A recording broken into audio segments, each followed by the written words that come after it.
Mas Anies gak usah takut. Disebut aja angkanya berapa gitu loh. Kayak saya gitu loh.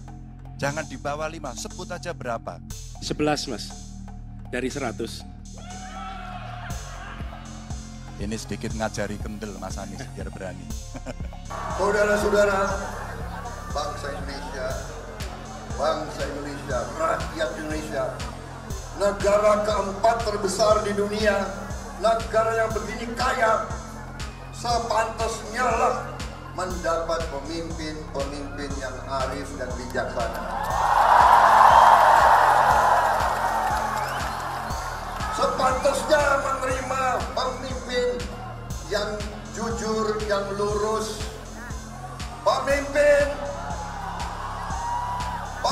yang selalu berpikir rakyat, bangsa.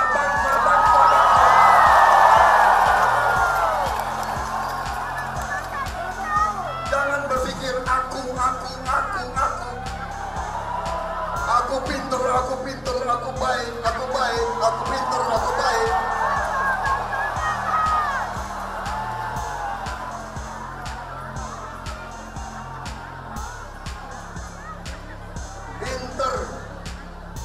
Pinter di mulut, lain di hati. Memang sudah biasa Mas, yang namanya jagoan itu dan itu selalu dikeroyok. Ya kan, jadi tidak ada yang baru. Kalau kemudian persekongkolan 1 dan 3 mengkeroyok itu. Batman dari dulu juga dikeroyok terus menerus, biasa itu. Kalau kita nonton film-film waktu kecil kan, yang namanya jagoan itu selalu dikeroyok dan endingnya selalu menang, itu namanya jagoan. Gini ya, kalau dianggap penyerang, saya cuma balikin aja pertanyaan, jangan saya yang jawab lah. Oke. Rakyat kita ini kan pinter-pinter, saya udah bilang berapa kali jangan pernah underestimate rakyat kita. Kalau itu boleh dilakukan Pak Jokowi waktu itu kepada Pak Prabowo, lalu kenapa sekarang Pak Anies tidak boleh melakukannya? Atau Pak Ganjar tidak boleh melakukannya? Kenapa? Apakah karena Pak Jokowi raja forever gitu? Apa nggak ngerti saya. Tapi kan harusnya ya biasa aja gitu dan nggak usah baper. Kalau mau baperan anaknya jangan disuruh maju. Kita melihat itu hal yang manusiawi, tapi kita dalam posisi tentu berusaha bertahan, bahkan berusaha maju. Kalau manusiawi, kenapa respon Pak Prabowo di Rio seperti itu ya narasinya ya? Respon marah juga manusiawi. Kalau Anda kecewa kan marah. Kalau Anda sedih, nangis. Pak Prabowo kalau marah diputus jadi ya pacar, dengan tudingan nangis. Itu hal yang wajar ya. Kalau tudingan itu bentuknya fitnah dan bohong, itu pasti marah. Kenapa? Karena sebagian besar yang disampaikan oleh Mas Anies, sebagian besar yang disampaikan oleh Pak Ganjar, itu kebohongan, itu fitnah. Pertama, saya rasa debat tadi malam secara objektif kita harus nilai bahwa Pak Ganjar lebih unggul, disusul Pak Anies, dan terakhir Pak Prabowo, gitu ya, secara objektif. Hampir semua data menunjukkan itu. Artinya orang menganggap bahwa Pak Ganjar dan Pak Anies mempersiapkan dengan matang argumentasi, ide, gagasan termasuk data. Jadi poin plus buat Pak Ganjar dan Pak Amin tadi malam tuh. Poin minus buat Pak Prabowo. Anda bisa lihat di berbagai media, saya nggak perlu nyebutkan medianya, nanti nggak enak sama TV One kan ya kan.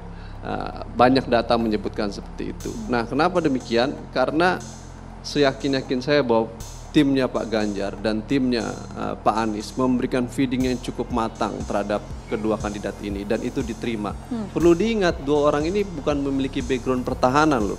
Tapi tadi malam sangat amazing berbicara tentang pertahanan. Sementara Pak Prabowo yang memiliki background pertahanan justru tidak bisa membantah pertanyaan-pertanyaan dengan data-data yang harus dia miliki. Seorang menteri pertahanan kan banyak tuh dirjennya. Saya mau debat nanti malam, data taruh aja di meja. Nah itu dia, semua berbicara mengenai data Bang Araf, apa yang dipertanyakan oleh Mas Ganjar dan juga Mas Anies pada saat debat itu merupakan suatu kerahasiaan atau tidak? Atau seharusnya bisa disajikan saja datanya oleh Pak Prabowo? Sangat bisa disajikan. Kenapa? Karena pertanyaan Pak Anies itu sesuatu yang tidak rahasia.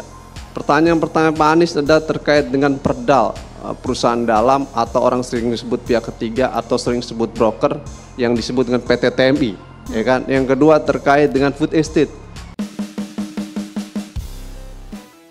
Debat Pilpres ketiga menyisakan sejumlah isu yang masih hanya menjadi bahan perbincangan.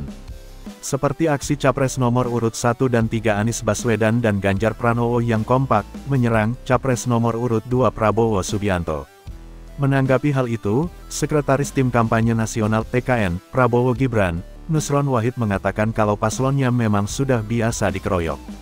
Karena sebagai kandidat kuat memang pasti dikeroyok. Persengkokolan 1 dan 3 mengeroyok itu, seperti Batman dari dulu juga dikeroyok terus-menerus, biasa itu. Kalau kita menonton film-film waktu kecil kan, yang namanya jagoan itu selalu dikeroyok dan endingnya selalu menang. Jadi ibarat film gitu aja, kata Nusron saat ditanya awak media, Kamis, 11/1. Menurutnya, skema menekan Prabowo saat debat yang dilakukan Ganjar dan Anies adalah hal logis ketika suara paslon nomor urut 2 semakin kuat untuk menang satu putaran. Jadi mereka ingin mengeroyok itu biasa dalam pertempuran segitiga, karena biasa kita juga biasa-biasa aja, kata dia. Dikeroyok 2 orang siap dan yakin menang, dikeroyok 3 orang siap dan yakin menang. Dikeroyok 5 orang siap dan yakin menang. Namanya jagoan itu siap tarung bagaimana medan dan cuacanya, tambahnya. Sebelumnya, wajah calon presiden nomor urut 2 Prabowo Subianto terlihat serius sepanjang jalannya debat ketiga Capres meski mendapat serangan dari Capres Anies Baswedan dan Ganjar Pranowo. Debat ketiga Capres-Cawapres kali ini mengambil tema pertahanan, keamanan, hubungan internasional dan geopolitik. Anies mempertanyakan Prabowo sebagai Menhan soal anggaran 700 triliun rupiah Kementerian Pertahanan Kemenhan yang digunakan membeli alat-alat utama sistem senjata alutsista bekas. Mendengar itu, Prabowo Subianto hanya tertawa dan menggeleng-gelengkan kepala. Namun Prabowo setuju jika disebutkan bahwa utang harus digunakan untuk kegiatan yang produktif.